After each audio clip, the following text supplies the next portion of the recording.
How was the movie? Did you like it? How was it?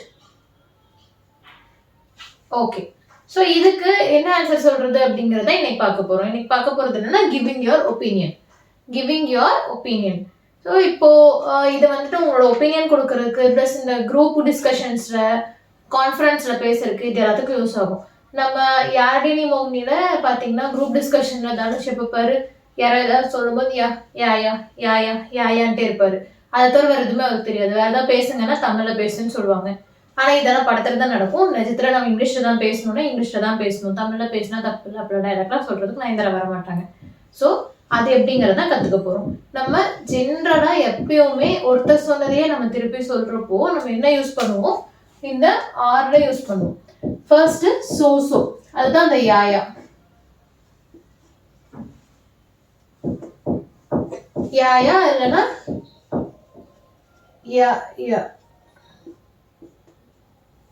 இதுதான் so. இப்ப 2 பேர் பார்த்துருக்கீங்க படம் பார்த்தோன்னா வச்சுக்கலாம். நீங்களும் உங்க ஃப்ரெண்டும் போய் படம் பார்த்துட்டு வந்திருக்கீங்க. ஸோ உங்க ஃப்ரெண்டுக்கு பிடிச்சிருக்கு, உங்களுக்கு ஓகேவா இருக்கு. இப்போ யாராவது படம் எப்படி இருக்குன்னு உங்களை இங்கிலீஷ்ல கேட்குறப்போ உங்க ஃப்ரெண்ட் வந்து இங்கிலீஷ்ல சொல்றாங்க. அப்ப நம்ம என்ன சொல்லணும், அதேதான் அப்படிங்கிறதுக்கு சோ அப்படின்னு சொல்லிடுவோம். ஆனா அது ரைட் கிடையாது. ஏன்னா நீங்க அங்க பேசுறதுக்கு உங்களுக்கான சான்ஸே கிடையாம நீங்க அவங்களோடதுன்னு சொல்லும்போது உங்களோட ஒப்பீனியனே அங்க மேட்டர் ஆகாது. அதனால சோ யூஸ் பண்ண கூடாது. அதே மாதிரி சேம் அதேதான் அப்படிங்கிறதும் சேம் யூஸ் பண்ண வேண்டாம். ஷுர் இப்போ யாராவது ஏதாவது கேட்குறாங்க, எனக்கு ஹெல்ப் பண்ண முடியுமா இல்லை ஏதாவது கேட்குறப்போ இதை பற்றி நீ என்ன நினைக்கிற, இது ஓகேவா இருக்குமா அப்படின்னு கேட்குறாங்கன்னு வச்சுக்கோங்க. ஷுர் ஓகேவா தான் இருக்கும் ஷுர் அப்படின்னு சொன்னீங்கனாலுமே அடுத்த டைம் உங்ககிட்ட வந்து ஒப்பீனியன் கேட்க வரமாட்டாங்க. ஏன் வரமாட்டாங்க, இவங்களுக்கு அவ்வளோதான் இன்ட்ரெஸ்ட் இல்லை, இவங்களுக்கு ஜஸ்ட் 1 word ஆன்சர் சொல்லிட்டு இருக்காங்க அப்படின்னு சொல்லிட்டு வரமாட்டாங்க. ஸோ நம்மளோட ஒப்பீனியன் எப்பயுமே அவங்களுக்கு மேட்டர் ஆகணும் அப்படின்னா இந்த மாதிரி 1 wordல சொன்னாம நம்ம நினைக்கிறத உண்மையாவே மனசுல இருந்து சொல்லணும். அதுதான் இன்னைக்கு பண்றோம். சரிங்களா? ஸோ ஷுவரா அவாய்ட் பண்ணுங்க. அண்ட் இந்த அஃப்கோர்ஸ் வந்து மோஸ்ட்லி எஸ் சொல்றப்போ நம்ம நிறைய இடத்துல அஃப்கோர்ஸ் யூஸ் பண்ணி பார்த்துருக்கேன். ஆனா ஒன்று சொல்ற ஞாபகம் வச்சுக்கோங்க, அஃப்கோர்ஸ்ங்கிறது எப்படின்னா எஸ் தான், ஆனா ரூட் எஸ். ரூடா சொல்றேன், லைக் ஒரு மரியாதை இல்லாம ரொம்ப ரூடா சொல்றதுக்கு எஸ் சொல்லும் போது தான் அஃப்கோர்ஸ் யூஸ் பண்ணுவோம். ஸோ நீங்க வந்து பெரியவங்க கிட்ட அஃப்கோர்ஸ் லைக் இங்கிலீஷ் ஃப்ளூயன்சி இருக்க இடத்துல வந்து நீங்க அஃப்கோர்ஸ் சொன்னீங்கன்னா அது நீங்க வந்து ரூடா பிஹேவ் பண்றீங்க அப்படின்னு அர்த்தமாயிரும்.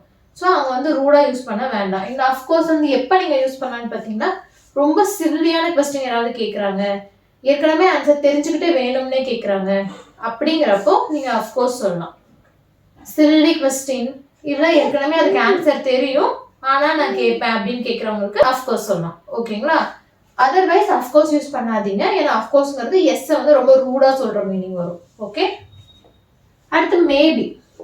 அது என்ன மேபி? இருக்கலாம் அப்படின்னா என்ன, உங்ககிட்ட தான் ஒப்பீனியன் கேட்கறாங்க, நீங்க என்ன நினைக்கிறீங்கன்னு தான் கேட்க போறாங்க. அப்ப நீங்க பாட்டுக்கு இருக்கலாம் அப்படின்னா உங்கள்கிட்ட கேட்டதுக்கு என்ன அர்த்தம்? தமிழே சொல்லி பாருங்க, இது இருக்கா, இது இப்படி நல்லா இருக்குமா அப்படின்னு கேட்டா ஒன்னா நல்லா இருக்குன்னு சொல்லணும், இல்ல தெரியலன்னு சொல்லணும், இல்ல நல்லா இருக்காதுன்னு சொல்லணும். நீங்க பாட்டுக்கு உங்க இஷ்டத்துக்கு இருக்கலாம் அப்படின்னு சொன்னீங்கன்னா அப்ப கேட்கறவங்களுக்கு என்ன மரியாதை நம்ம கொடுக்குறோம்? இல்ல இல்லைங்களா? அதேதான் சேம் தமிழ்லே தான் இப்ப நம்ம இங்கிலீஷ்ல பார்த்துட்டு இருக்கோம் இல்லையா? ஸோ நீங்க மேபின்னு சொன்னீங்கன்னா இருக்கலாம்னா அப்போ மேபிங்கிறது அவங்களுக்கும் மரியாதை இல்லாம உங்களுக்கும் ஒரு ஐடியா இல்லாத மாதிரி நல்லா இருக்காது. It will not reflect good. So maybe avoid பண்ணிக்கலாம். அண்ட் இது கடைசி ஒன்று, எனக்கு பிடிச்சிருக்கு அவங்களுக்கு என்னவோ அந்த மாதிரி சொல்லுவோம். கேட்கறதே உங்களே தான், அப்புறம் என்ன எனக்கு பிடிச்சிருக்கு எனக்கு பிடிக்கல, கேட்க போறது உங்களைய. ஓகே ஃபார் மீ அப்படின்னா இந்த படம் எப்படி இருக்கு, ஓகே ஃபார் மீ. நான் கேட்கறது உன்னோட ஒப்பீனியன் தான். அப்ப நீ ஏன் ஓகே ஃபார் மீ மறுபடியும் உன்னையே சேர்த்திக்கிற? தேவையில்லை இல்லைங்களா? ஸோ நம்ம ஒப்பீனியன் தான் கேட்குறாங்க, நம்ம தான் சொல்ல போறோம். அப்ப இந்த ஃபார் மீ எதுக்கு? இப்போ இது நம்ம எதுக்கு சொல்லுவோம்னா சேஃப் சைட் ப்ளே பண்றதுக்காக நம்ம சொல்லுவோம். எனக்கு ஓகே தான், அவங்களுக்கு என்னன்னு கேட்டுக்கோங்க. எனக்கு பரவாயில்ல அது என்னமோ அப்படி சொல்றோம்னா நான் நல்லவன்ப்பா, எனக்கு ஒன்றும் பிரச்சனை இல்லை, அவங்க கேளுங்க. இல்லை எனக்கு ஓகே, ஒரு உங்களுக்கு வேற மாதிரி கூட தெரிஞ்சிருக்கலாம், அது ஏன் தப்பு கிடையாது. அந்த மாதிரி நம்ம சேஃபா ப்ளே பண்றதுக்கு ட்ரை பண்றோம். ஆனா எதுக்கு இப்படி சேஃபா ப்ளே பண்ணணும்? நம்ம ஒப்பீனியன் நம்ம சொல்றதுக்கு எதுக்கு பயப்படணும், எதுக்கு கூச்சப்படணும், இல்லை எதுக்கு இது பண்ணணும்? ஸோ நம்ம ஒப்பீனியன் கேட்கறப்ப நம்ம தைரியமா ஒப்பீனியன் சொல்லலாம் இல்லைங்களா? ஸோ இந்த ஃபார்மிங்கிறத சொல்லக்கூடாது. கேட்கறதே உங்க ஒப்பீனியன்ங்கிறப்போ அப்ப எனக்கு இப்படி அப்படிங்கிறப்போ உனக்கு எப்படி வேணா இருக்கலாம் அப்படின்னு நம்ம சொல்ற மீனிங் வரும். அப்ப நான் ஏன் உங்கள்கிட்ட கேட்பேன்? ஓ அவன் என்னடா எப்ப பாரு அவனுக்கு இப்படியுமா அவனுக்கு இப்படியுமா அவ்வளவுதான், நம்மளுக்கு எப்படின்னா அவனுக்கு எப்படி தெரியும் அப்படின்னு சொல்லிட்டு விட்டுருவோம். ஸோ இந்த for me, okay for me, not okay for me, good for me, bad for me, இந்த மாதிரி இதை சொல்லாதீங்க. ஓகே, எப்போ ஒப்பீனியன் கேட்குறப்போ. ஸோ ஸோ யா சொல்லக்கூடாது, சேம் சொல்லக்கூடாது, ஷுர் சொல்லக்கூடாது, அஃப்கோர்ஸ் சொல்லவே கூடாது, மேபி, பிளாங்க் ஃபார் மீ, இதெல்லாம் சொல்லவே கூடாதுன்னு சொல்றீங்க. அப்போ நான் ஒப்பீனியன் எப்படி கொடுப்பேன் அப்படின்னு கேட்குறீங்களா? ஒப்பீனியன் எப்படி கொடுக்கணும் அதுதான் நம்ம இன்னைக்கு பார்க்க போறோம். ஆனா இது ரொம்ப சிம்பிளா 3 சென்டென்ஸ் நான் சொல்லித்தரேன். அதுல உங்களுக்கு எது பிடிச்சிருக்கோ அதை யூஸ் பண்ணிக்கோங்க. ஸோ ஃபர்ஸ்ட் பார்த்தீங்கன்னா ஐ டோன்ட் நோ. நிஜமாவே உங்களுக்கு ஏதாவது தெரியல அப்படிங்கிறப்போ ஐ don't know but let me think. நான் உங்கள்கிட்ட வந்து ஒரு விஷயம் கேட்குறேன், உங்களுக்கு அது தெரியல, லைக் அந்த நிமிஷத்துக்கு தெரியல அப்படிங்கிறப்போ இரு எனக்கு தெரியாது பட் இரு நான் யோசிச்சு சொல்றேன். Let me think. Let me think. திங்க்ங்கிறது யோசிக்கிறது. I don't know but let me think. இப்போ வந்து ஒரு ரூட் கேட்குறாங்கன்னு வச்சுக்கோங்களேன், ஒரு மால்க்கு எப்படி போகணும்னு கேட்குறாங்கன்னா I don't know the exact route but let me think அப்படின்னு யோசிக்கிறதுக்கு நீங்கள் டைம் எடுத்துட்டு அதுக்கப்புறம் சொல்லலாம். இல்லைன்னா இல்லை I can't remember at all, நீங்கள் வேற எதாவது கேட்டுக்கோங்க அப்படிங்கிறத சொல்லிக்கலாம்.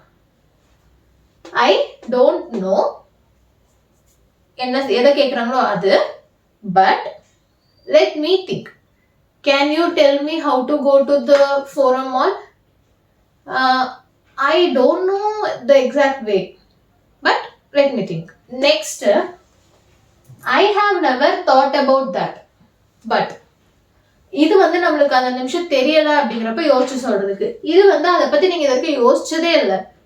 இப்போ ஒரு படம் பார்த்துட்டு வர்றீங்க, நீங்க வந்து எப்படிப்பட்ட ஆளுனா, ஓகே படம் நான் தான் பார்ப்பேன், நல்லா இருந்தாலும் சரி நல்லா இல்லாட்டே சரி, அது மறுபடியும் யோசிக்க மாட்டேன், போவேன் பார்த்துட்டு வந்துடுவேன் அப்படின்ற இருக்க ஆளா இருந்தீங்கன்னா, அந்த படம் எப்படிடா இருந்துச்சு நேற்று நீ போனியடா அப்படின்னு கேட்டாங்கன்னா அது எப்படி இருந்துச்சு நான் யோசிச்சதே இல்லை, ஆனா நீங்க கேட்கறதுனால வேணா யோசிச்சு சொல்றேன், ஓகே ஓகேவா இருந்துச்சு ஒரு டைம் பார்க்கலாம் அப்படின்னு சொல்லலாம்.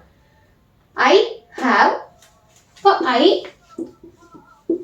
ஹாவ், இந்த ஹாவ்ல ஹெச்ஏக்கு பதிலாக தான் இந்த ஃபர்ஸ்ட் எஃப்ஏ வந்திருக்கு. ஐ ஹாவ் அப்படிங்கிறப்போ இது ப்ரெசன்ட் பர்ஃபெக்ட். ஹாவ் ஹேஸ் வந்துச்சுன்னா ப்ரெசன்ட் பர்ஃபெக்ட், உங்களுக்கு தெரியும் இல்லைங்களா?